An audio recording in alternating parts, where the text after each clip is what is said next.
Good morning, Mr. Mulroney. I just wanted to thank you for having me in for my second interview for the advertising agency that you've been pushing. First off, I'd like to start off with a little introduction, kind of a little story to explain a little bit about myself. This summer, while working for a sales company, I was given the tall task of organizing the Frosh campaign for the company. This is a very, very lucrative time of year for them, so failure really wasn't an option moving forward.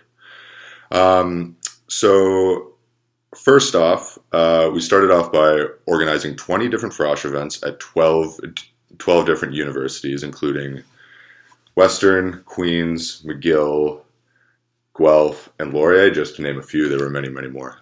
We did run into many, many issues during the way, including punctuality issues with staff, equipment breaking down on us, the wrong equipment getting brought to events, and ultimately I had a little bit of a difference of opinion with the senior staff, but we were ultimately able to put our differences aside and succeed.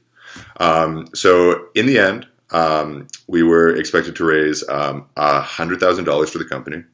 In the end, we came away with $112,000, which was very, very important. But the main thing was the fact that the customers were very, very happy, which means that we should have a high retention rate coming in next year for Frosh. This is very, very big, and this is just a very brief example of the dedication I will give to this job and why I am deserving of this job moving forward. So next up, I'd like to talk about the two types of listening that I find myself the most effective at. Number one is informative listening, which is looking for the meaning of the message. Some strengths that I kind of take away from that will I'll be able to clearly understand the meaning of colleagues and persons, reports, meetings, and emails. I will be able to sift through irrelevant information in any reports, making me more effective and efficient with my time management. And I will also be able to communicate very, very clearly with my colleagues. The second type of listening that I kind of value the most would be relationship listening. This is when you're kind of looking to lend a sympathetic ear to someone in the office. It's not necessarily a time for you to speak up, but more for you to listen.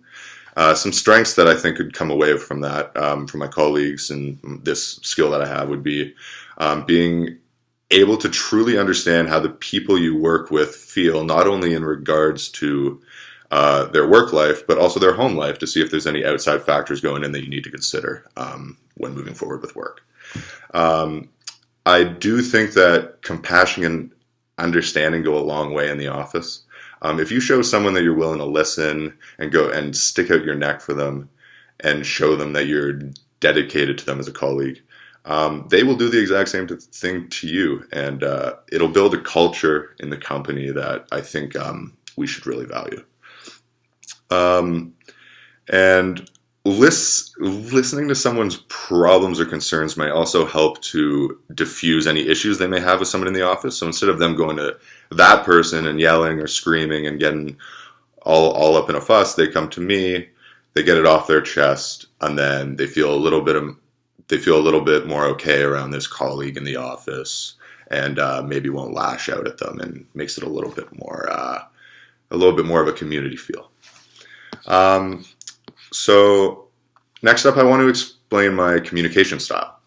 So I myself am a expressive, emotive, communicative style speaker. That means I'm fast-paced, I'm social, and I'm assertive. Some strengths of this would be I love bringing ideas and concepts to life. I need innovation. I focus on the big picture. I'm highly responsive and assertive. I enjoy helping others.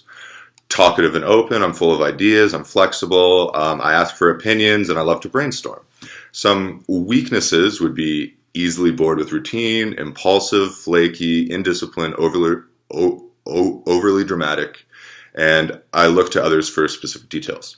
In terms of collaborative group work, I find my communicative style to lead by example. I include everyone when doing group work. I listen to all and every idea. I motivate my team. I organize my team, and I make decisions by weighing all possible options and factors. Just a quick example of this. Couple summers ago, I was working at a camp as a director. I was in charge of 77 staff and 122 kids. So I'm just kind of like, I am able to work in teams. I'm able to manage large amounts of people. And those are some reasons why I think you should hire me. I want to thank you for your time today, Mr. Mulroney, and hopefully things look positive moving forward. Thank you.